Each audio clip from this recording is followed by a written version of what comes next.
Hello, this is George from 04. I'm just gonna go over how to reset a leak detector on a buy renew. So here's my buy renew. All buy renews come with a leak detector. This is it right here. Yours might look like this, or yours might look like this one right here. So they both do the same thing. They're both leak detectors. So one thing you want to do first before all, so if either of these things are beeping, what you want to first do is look and see if there's any water that is down here. Make sure there's nothing wet. Make sure there's no leak.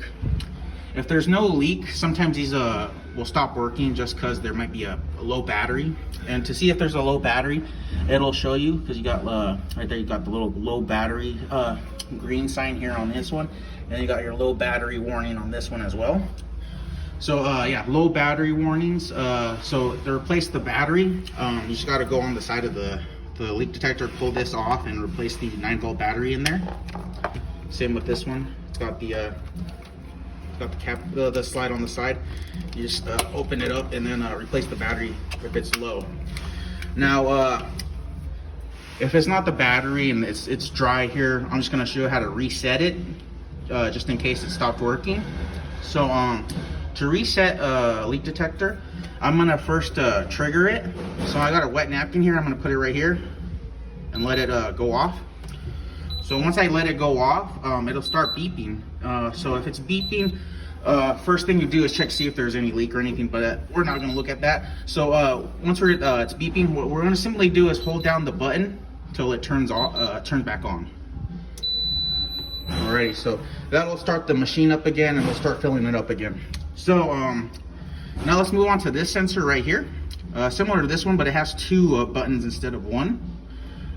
Same situation here. We're gonna trigger it to go off. So here it is. It starts going off. So you'll see it says leak, leak, leak. If there is no leak, we're good.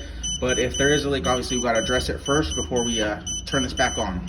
So what you want to do is hold the off button, and then this means it's still off, so we got to reset it.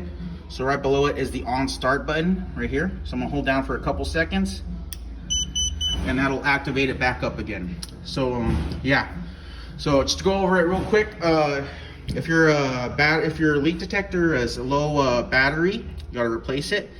If there's a leak, you'll got to address it first. And if there's no leak, we can just reset it, just in case it just went off randomly. And then just holding on the buttons. This one, you just press this down once for a couple seconds, it'll go off. This one, you got to hold off and then turn it back on. So that's how you reset the leak detectors on the buy renew unit. Thank you, and bye-bye.